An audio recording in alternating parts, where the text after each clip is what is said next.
Broadcasting live from the Business Radio X studios in Woodstock, Georgia, it's time for Cherokee Business Radio. Now, here's your host.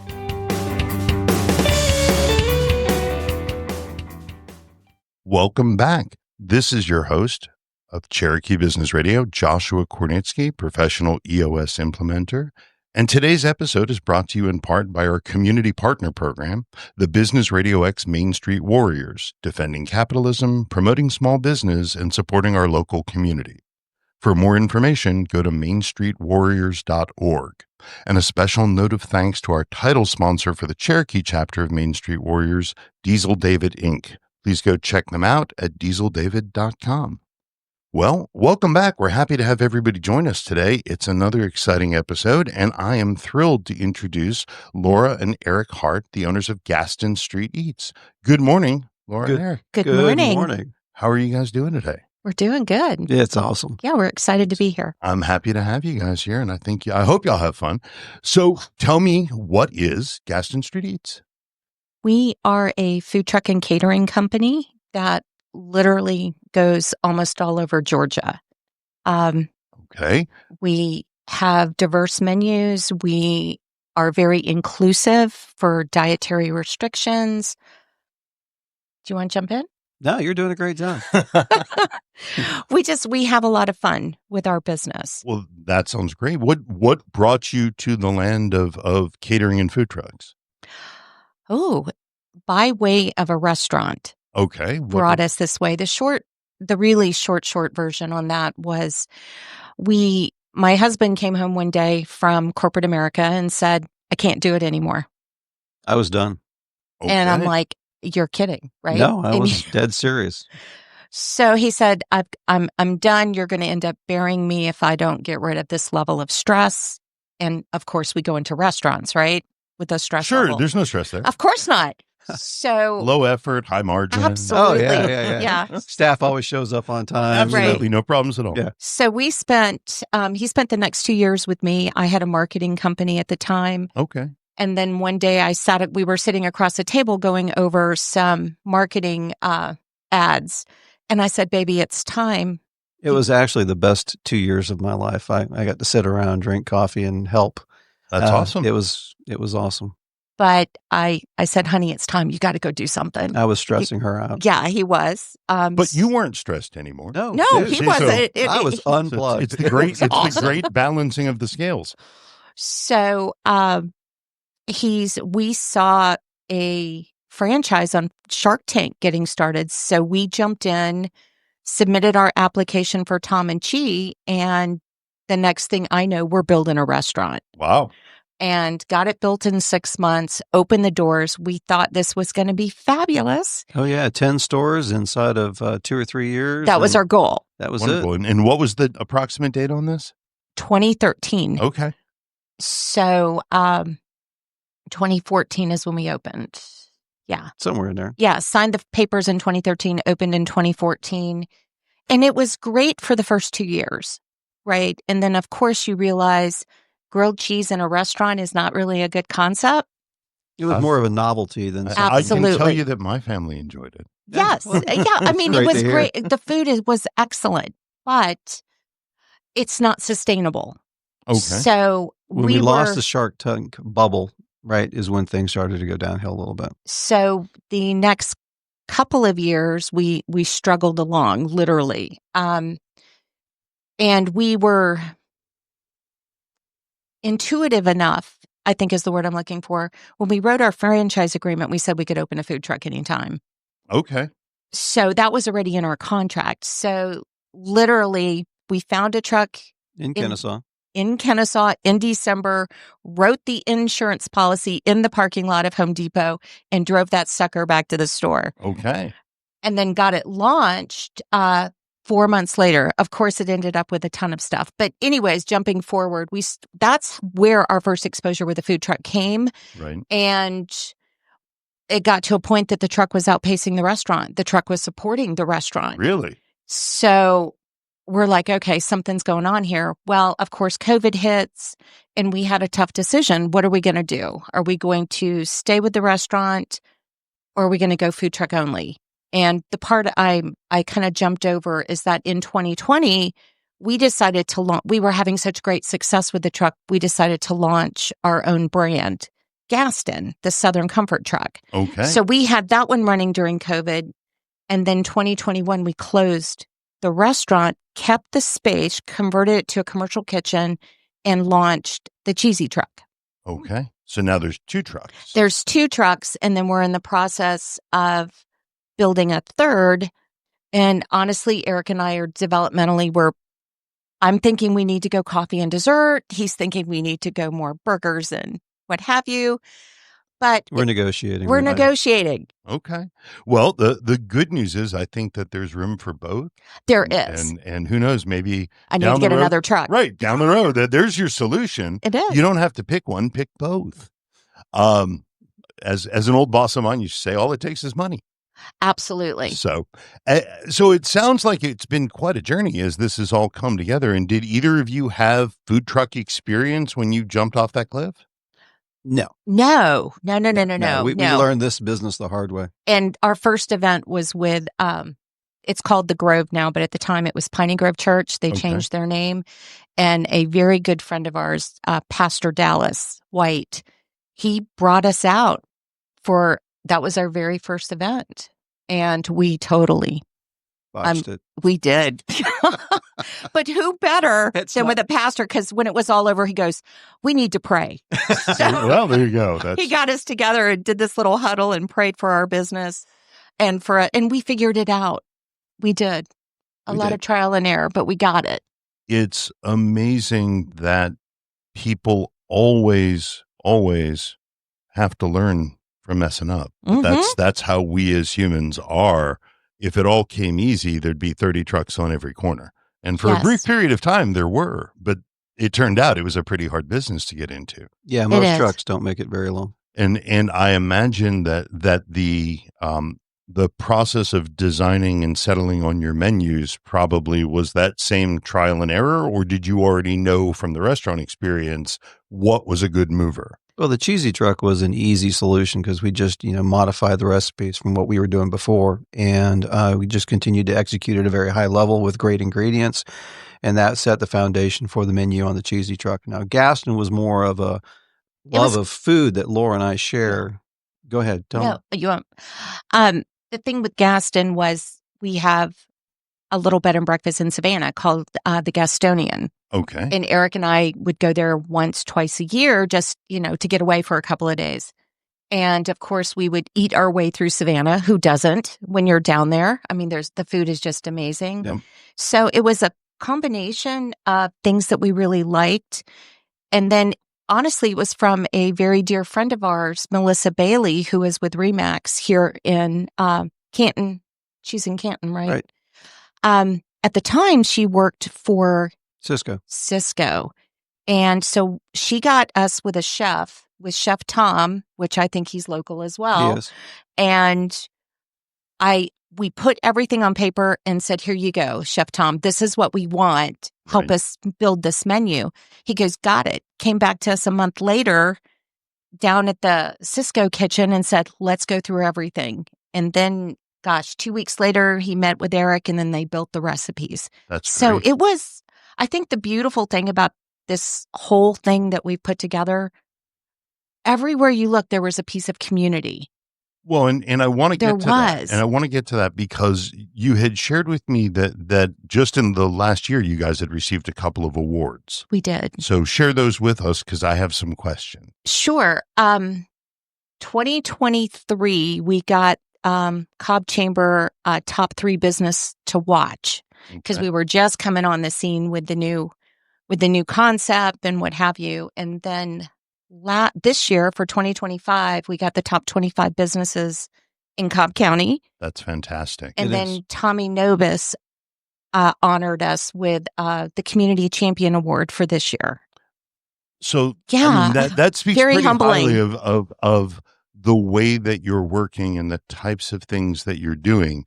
And I want to talk more about that, but I want to clarify one thing because when you say food truck, I'm not sure that everybody understands there are more than one type of food truck business, right? And are you the show up at the concert and the fair type of food truck, or where does your business come from? And I'll circle back on community, but I feel like it's important to clarify that. That's a great question.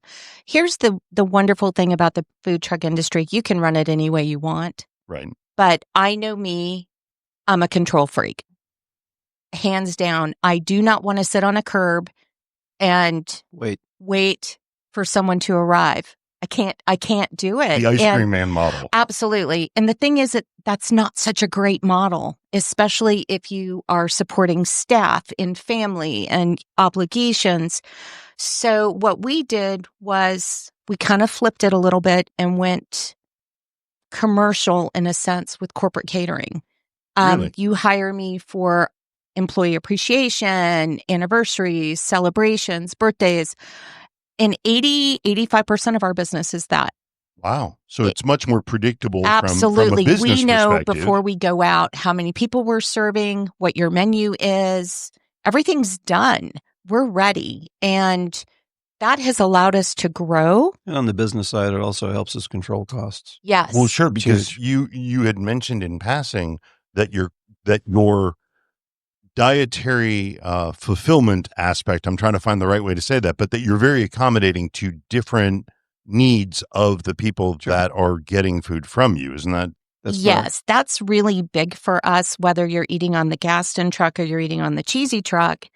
We want, and I think it's one of our taglines, we feed everyone.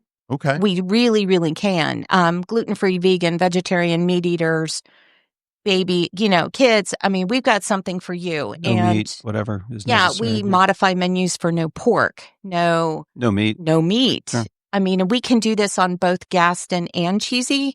Everybody should be able to enjoy a food truck experience. So, I mean, I think that's incredibly cognizant of who you're serving, right? Because a lot of just thinking in a generic food services thought process, restaurants are often, this is what we have. Right. And to take that consideration on the front end, I think is fantastic. And again, kind of speaks to your community service because you're serving everybody in the community. Yeah. It would be terrible if you were an employee at one of these companies and we show up for your employee appreciation and there's nothing for you to eat. And you're not appreciated. Yeah, exactly. You're not appreciated. There's nothing for you to eat. So it is one of those questions we do ask our clients. Is there something we need to know? We've got one right now where we've got to pull all the shellfish off Gaston for their menu. Sure. And we're just replacing it with different items. It's great that you've got that flexibility. Yeah. So if you're comfortable, who are some of the types of businesses you serve? And because you're 85% leaning in that direction, I want anybody that's listening to know, what size organizations can you help? What types of businesses are you typically working with? We work with all kinds of businesses. We have, manufacturing sector, retail sector, home builders, you name it. We've been there. Movie sets. We've done a lot of stuff for Netflix, Universal Studios. Oh, so not mom and pop or not? Oh, no. Well, we do mom and pop too. I think the thing is, there's so much diversity with what we do because of and this is where Eric is just really, really excels from his previous experience. He's the director of operations. He understands that speed of service. Right. We don't want you waiting an hour in line. I want you to fellowship, enjoy your friends, talk with your coworkers, have time to eat your lunch or dinner. And everything we do as far as menu development, truck layout, staffing, training, everything is geared towards executing those menus as quickly as possible so that if we have, 200 people to feed, we can get it done.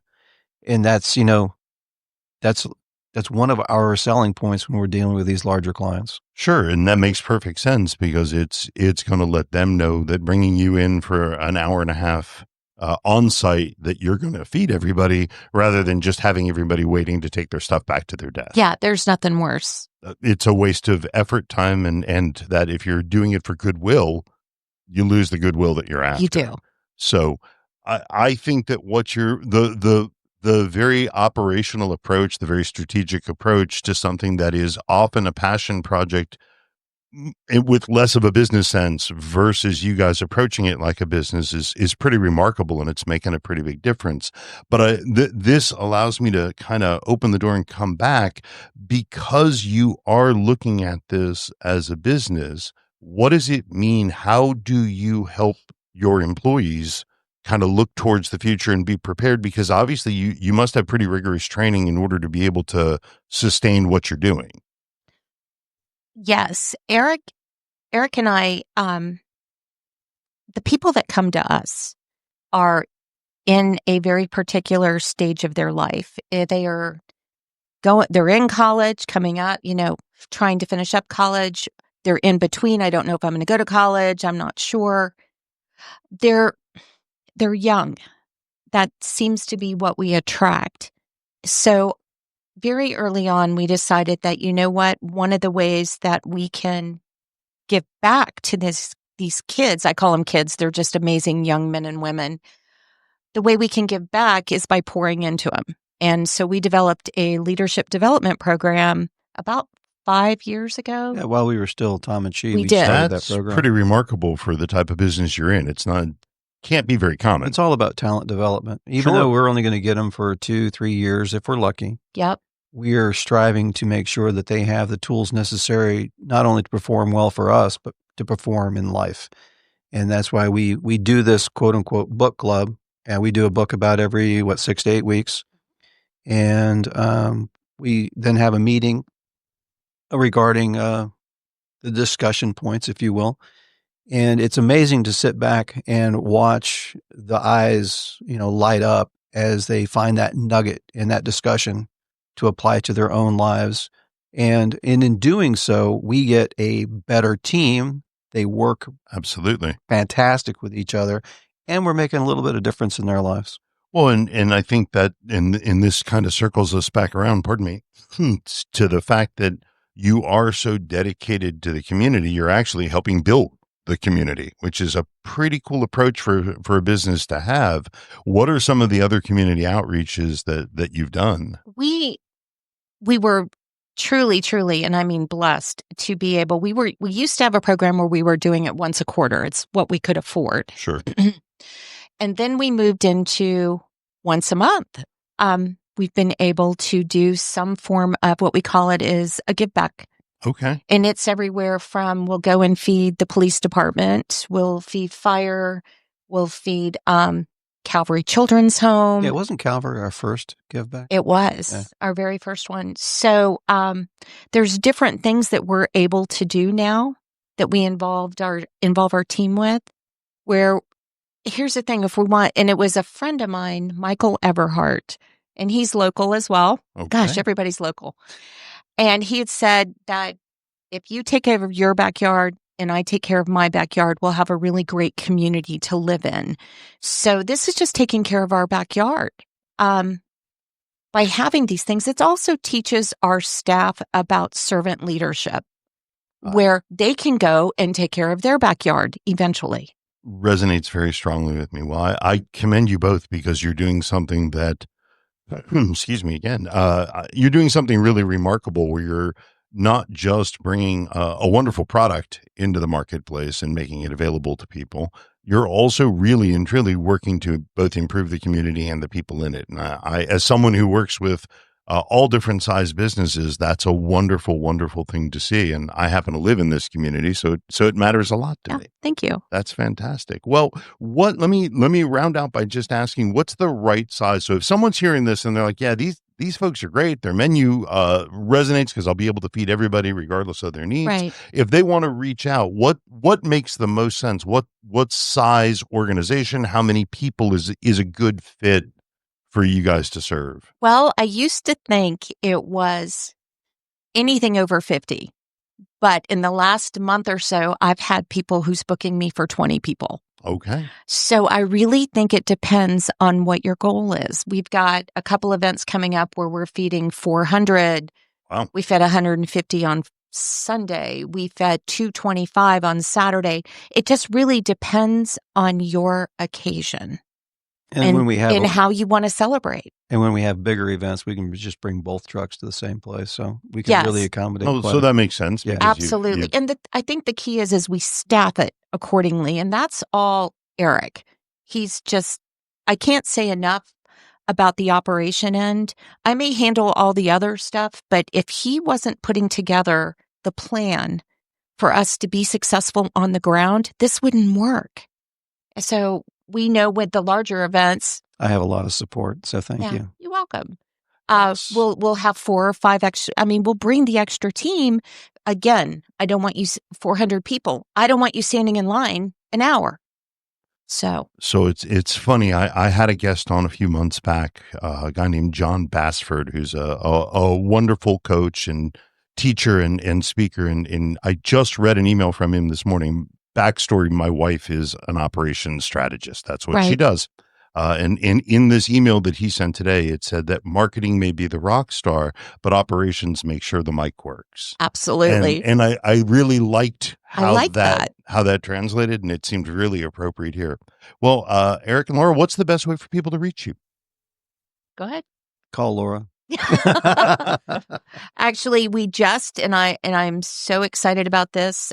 We've got so many changes happening this year. We're investing in infrastructure, investing in our SEO, and we just had websites redone. So honestly, website, you could go to GastonStreetEats.com or thecheesytruck.com, or you can just call me. And what's the number? My to do that? number is 678-986-9234. Or you can Google grilled cheese truck and we'll pop up now. There you go. So, yeah. I will obviously we'll have all of this on our site Thank you. to make sure that people know how to get a hold of you, but I'm glad you shared that with us. Well, Laura and Eric Hart, the owners of Gaston Street Eats, thank you so much for sharing your incredible story with us. I've got another guest here in the studio. I hope you have the ability to stay with us because I think you'll find her incredible and fascinating. So, good morning. It's my incredible pleasure to introduce Christy Renee Stehle, a magnetic brand storyteller, a strategist, a speaker, and a coach. Good morning, Christy. Good morning. I'm so happy to have you here. I had the chance to first meet you at a Kennesaw State family business event where you were on the panel and was drawn directly to the brand storytelling. It just blew me away. But tell us a little bit about what you do and how you help folks. Yes, well, I'm a speaker and coach, and I really help brands tell their story to grow their loyal client base, which is incredibly important today in the disrupted market that we're dealing with. Humanity, our personal connection, our connection to community is, believe it or not, more valued than it's ever been in this world of AI. And so I find people having a hard time understanding, well, how do I articulate that humanity from behind a digital screen? Sure. And that's really where I come in. Well, okay. So that's pretty incredible. What kind of brought you there? You know, believe it or not, I was reflecting on this last night. I had a speech impediment growing up. Really? And I was taken out of school, I was taken out of class to go under the stairs in this converted janitor's closet and learn how to just sound normal. And having this training where, okay, your mouth shape, your tongue placement, it really developed my ear for language. I started to notice more. I started to be more interested in reading and words and communication. And I think that this is also why I have such a good ear for language. I'm able to hear, I'm able to form my mouth. And I think that really helps in the articulating of the invisible, Sure. the essence that comes through when somebody shows up. You know, I always say that our energy tells our story before we open our mouth. And That's very true. you know, so I'm able to feel that, I'm able to sense that, and then I'm able to articulate it for others. So it sounds like overcoming the speech impediment was the key to unlocking your superpower of enhanced perception. And isn't it interesting how the pain becomes the power? Well, there's a wonderful line. I'm a big movie guy, so you'll hear me quote movies all the time. The line from the movie was simply that the pain will continue until the learning is complete. And I'll tell anybody that wants to know the name of the movie, but I don't want to pollute the discussion with getting off on a movie conversation. So what is it you do to help those you help? There's a lot that goes into it, to be honest with you. At this stage of my business, I do a lot, more than I would recommend that anybody does. But I am very dynamic. You guys met me at 2 different Kennesaw State University events, and it just seems that everybody needs this right now. Whether you're an event organizer wanting to put together a really transformational event, whether you're an organization scaling and saying, maybe we've just merged. There's a lot of that going on right now. 7 brands going under one umbrella brand. How can we be consistent? And so there are certain patterns that run through, whether I'm helping large-scale organizations or entrepreneurs. It really still is that, okay, we're going to document very strategically your communication guidelines. So every time you show up, you're being consistent. You know what to say. And big fan of that idea. There's actually a lot of strategy behind the format of storytelling. And a lot of times people think, I'm just going to show up and tell my brand story, or how do I even do that? Maybe I'm putting it on an about page of a website, or how do you tell a story in a short amount of time? So there really is structure to that. And I help people develop patterns and communicate that. And that's what I really wanted to understand. So what are some of the misconceptions that people have when they come to you and they're like, okay, well, my dad started the business and I graduated college and I picked up the business and that's the story. What are the misconceptions that people have? How do you help them understand and elicit from them at a high level where their story is? Yeah, I think the biggest misconception is that I can't tell a story because I don't have enough time. So I just need to be very direct. I need to focus on our product, our benefits, our features. And that's really the old way of doing things. Okay. Right now, people need that, like I said, that humanity, that essence. And emotion is actually what triggers memory in the brain.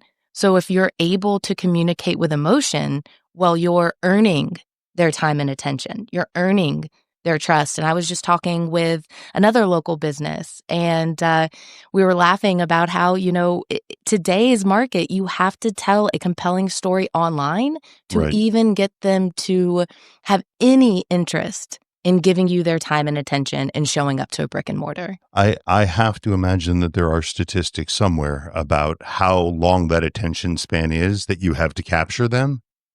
Do you remember years ago, we heard that we have an attention span shorter than a goldfish? I have. That was years ago. Poor us. It is half that today. And it's half a goldfish? It's half a goldfish. Wow. Which is pretty sad. And so it translates into if everything else remained the same and we're just talking about attention span, we would have to work twice as hard to capture and retain that attention.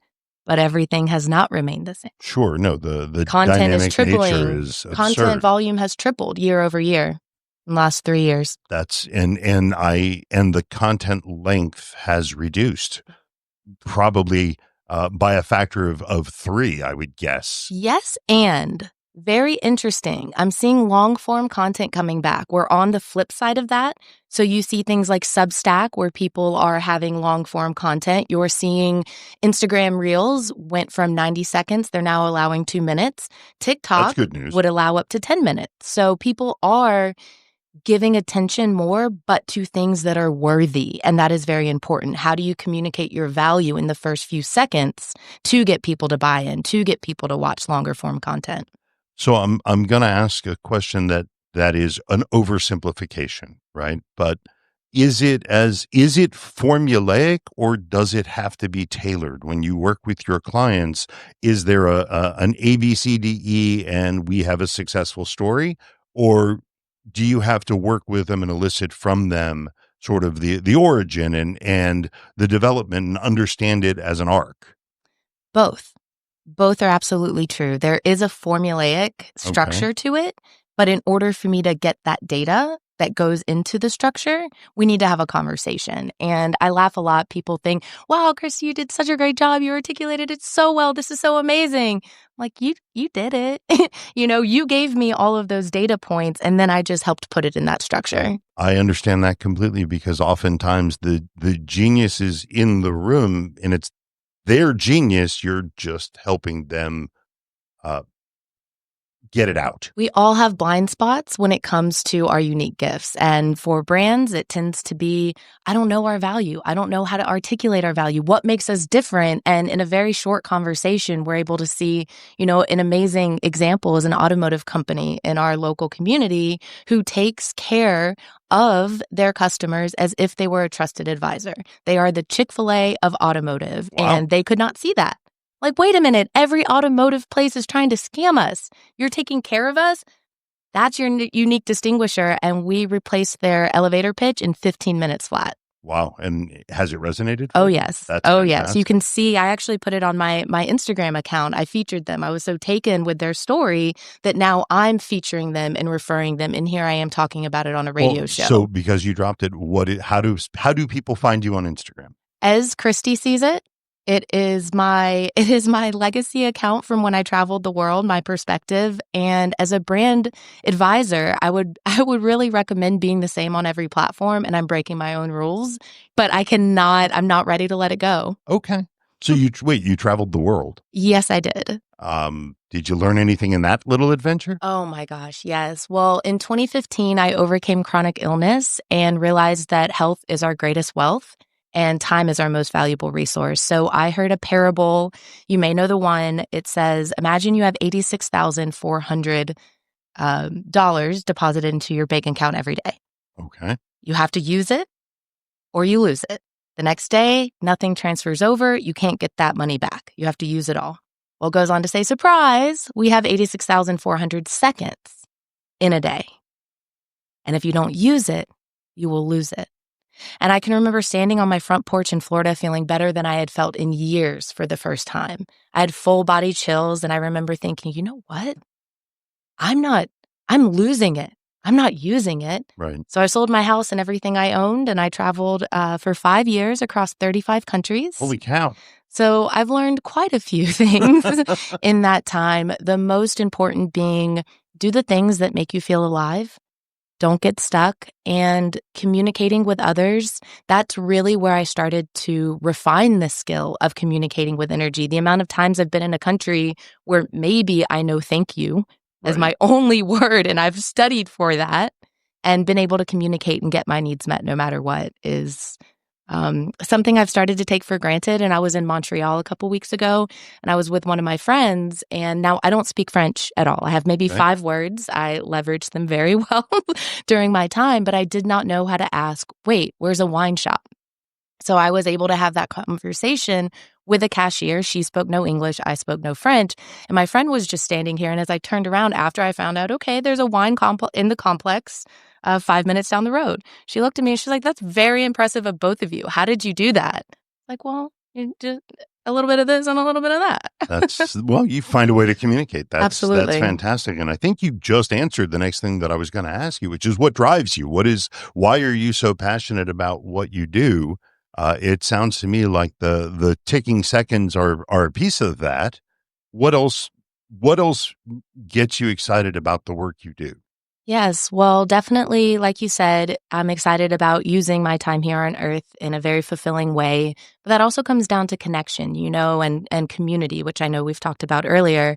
And, at the end of 5 years traveling abroad, being in a different city or country every week, it all started to feel, as amazing as that experience was, it all started to feel a bit empty. And I really was craving connection and community at a level of, these people have seen me grow through different stages of life. Right. They're here. There's a certain realness to that. And Absolutely. So I came home to Marietta, Georgia, a place that none of us ever thought I would return After a 35-country tour, I would think it'd be the last place on my mind. Well, every hero's journey comes home. And I really felt very called to share everything that I have learned with my community. And just as we were talking about earlier, when you do take care of your backyard, when you do invest in your community, well, our communities determine the quality of our lives. Absolutely. And I've seen countries like Cambodia just wrecked by tragedy and have absolutely nothing. And they're the happiest people. They're the most grateful. They're the happiest. And they have these very rich communities. And so that's what really started to change in my mind of like, wait a minute. I kind of grew up with everything and I don't feel this appreciative. Right. I don't feel this grateful. And it really started to shift my mind into what really matters. Well, and it sounds like, I mean, obviously we all have to eat, we all have to pay our bills, but it sounds like this is more than about money for you. Absolutely. I have made a lot of money in my life and I've been broke in my life. And at the end of it, yes, profit does help get your message out there. Sure. Obviously, we have to take care of ourselves. It's a big part of that, but it's not the driving factor. And fulfillment and connection and community and, There's a whole lot more to it than money. There is. That's fantastic. Well, Christy, what's next? Where are you still traveling? Are you working around the world? What are you doing? Well, immediately next on August 22nd, I will be the opening keynote speaker at the Kennesaw Business Association Super Women's Conference. Wonderful. So I will be talking about how to leverage what I call magnetic presence for impossible growth to be able to increase your status and your importance and your fulfillment in life. And after that, I am off to Vegas. I did just win a very prestigious award. Please share. It is still having me a little like, wow, did that really just happen? But I won the 2025 Smart Meetings Best of Stage Award. I am in the Life Changers category across from 4-time Olympian athletes and keynote speakers and some global head of events. And I'm heading to Vegas for the VIP party to get to celebrate. Awesome. And speaking for watching the folks in the room, I can tell you that you definitely seem to inspire, myself included. It is really a joy to have you here, and you deserve that award. Congratulations. Well, thank you so much. Thank you. If people want to understand better the value of what you offer, whether as a speaker or as a storyteller or as a coach, how do people reach you? Well, I am on all the social media platforms, but the easiest way to find me, since I am breaking my own rules there, is my website, ChristyRenee.com. You can learn about my speaking, my coaching, all of the past case studies that I've done, and see really yourself in some of the organizations that I've worked with. I've worked with Claire's, who went from bankruptcy to 51% growth in a single year while I helped them develop a new voice for a new generation. So I've got a lot of stories and companies that I've worked with on my website. You can check it out. That's fantastic. And is that part of when you have a speaking engagement? Obviously, they probably ask you to talk about certain things, but I have to believe that must be part of your overall story, those that you've helped. Well, of course. It's just I'm privy because you shared some of them with me that it is the stories that you tell that truly empower people to get to know you better. And I would encourage you, if you would, is there one more you could share with us? Well, yes. And before I do, on that, I think the true gift of strategic storytelling is telling a story that your audience feels seen and understood in hearing that story. And I think that really is the goal. And so, yes, I do talk about the successes that I have, but sometimes I can get plugged into an energy of a room and just start talking about great transformation. And sometimes that takes on a different form. But yes, I have worked with Saya LTL Freight as well. They were my favorite company to work with. And the rest of my team was always like, Chrissy, this is a freight company. Why are you excited about this? This is so boring. But I love them because they had what I call alignment, internal and external alignment. So that just means that they do what they say they do. They take care of them. But it's a radical concept today. They take care of their employees. They take care of their customers. And because of that, telling their brand story was very fun. It was. Versus some of the other companies that would come through and not really have that data. They don't have ways that they're doing good. And they would just say, well, we do good in the community. Do ya? Can I have some examples, please? And specificity is always the key. So I think that, leave with that little nugget when you're I trying think to that's tell. actually There's a nugget. fantastic takeaway for There's a everybody, nugget right? here. Yes. I think that it's very easy. One of the biggest mistakes is I see generic messaging all of the time. Well, we make I want to appeal customers' to lives all better. people. And when you try to speak to everybody, you're heard by no one. That's a great closer. Thank you, Christy. So, just a wonderful, wonderful show today. Thank you again, Christy Renee Stehle, magnetic storyteller, strategist, speaker, and coach. Thank you again, Laura and Eric Hart, the owners of Gaston Street Eats. Just a great show. Thank you guys all for being here, for giving your time and sharing your knowledge and experience. My name is Joshua Kornitsky. I am the host of Cherokee Business Radio. I'm also a professional implementer of the EOS system. And I just want to remind everybody that today's episode was brought to you in part by the Community Partner Program, the Business Radio X Main Street Warriors, defending capitalism, promoting small business, and supporting our local community. For more information, go to mainstreetwarriors.org. And a special note of thanks to our title sponsor for the Cherokee chapter of Main Street Warriors, Diesel David, Inc. Please go check them out at dieseldavid.com. Thank you guys again for joining me here today. Thank you for listening. We'll see you next time.